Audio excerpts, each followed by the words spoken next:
மதுரை அரசு மருத்துவமனைக்கு 5.5 கோடி 11 மாவட்ட மக்கள் பயன். மதுரை மக்கள் கொண்டாடும் ஏஆர் மகாலட்சுமி. தமிழக பாஜகவில் தமிழிசை சவுந்தரராஜன், வானதி ஸ்ரீனிவாசன் போன்ற ஆகச்சிறந்த பெண் அரசியல் தலைவர்களின் வரிசையில் அடுத்து முக்கிய பெண் தலைவராகவும், குறிப்பாக தென் தமிழகத்தில் பாஜகவின் மிக முக்கிய பெண் தலைவராக இருந்து வரும் ஏஆர் மகாலட்சுமி ஒரு நாடாளுமன்ற உறுப்பினர், ஒரு சட்டமன்ற உறுப்பினர் செய்ய வேண்டிய செயலை தன்னுடைய அதிகாரத்தை பயன்படுத்தி மதுரை மக்களின் நலனுக்காக செய்த ஒரு செயல்.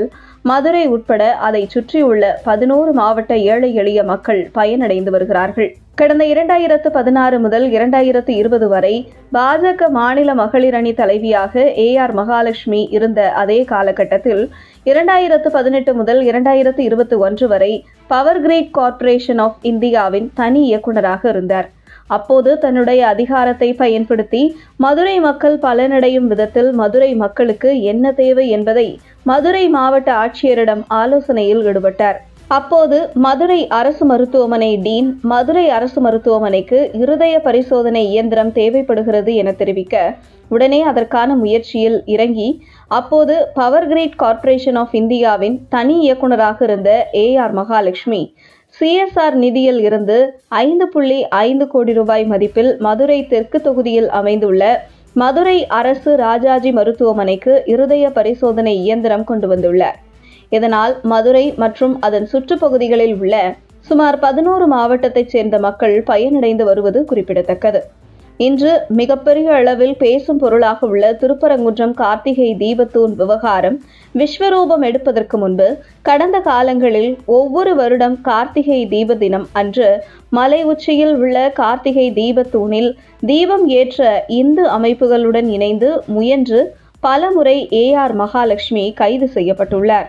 அவர் பாஜக மாநில மகளிரணி தலைவராக இருந்தபோது தமிழகம் முழுவதும் பெண்களை திரட்டி டாஸ்மாக் கடைகளுக்கு எதிராக நடத்திய போராட்டம் தமிழகத்தை ஸ்தம்பிக்க வைத்தது. மேலும் கடந்த 2018ஆம் ஆண்டு மதுரை ஒத்தக்கடையில் சுமார் 30,000 பேர் கலந்து கொண்ட மகளிரணி மாநாட்டை வெற்றிகரமாக நடத்தி காட்டியவர் ஏஆர் மகாலட்சுமி.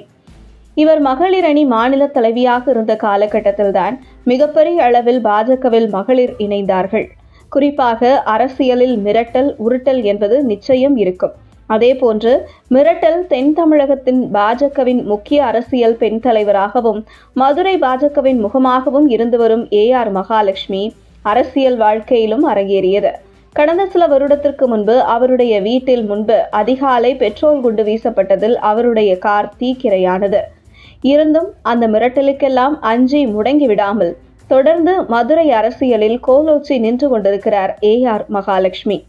மதுரை தெற்கு தொகுதி மக்களிடம் மட்டுமின்றி கட்சி நிர்வாகி முதல் கட்சி தலைமை வரை நன்மதிப்பை பெற்றவராக இருந்து வரும் ஏஆர் மகாலட்சுமி தொடர்ந்து மதுரை தெற்கு தொகுதியில் நலிவடைந்த மக்களுக்கு உதவி செய்வதை சேவையாக எந்த ஒரு விளம்பரமின்றி செய்து வரும் ஏஆர் மகாலட்சுமி வரும் சட்டசபை தேர்தலில் மதுரை தெற்கு தொகுதியில் போட்டியிட வேண்டும் என்பது அந்த தொகுதி மக்களின் எதிர்பார்ப்பாக உள்ளது.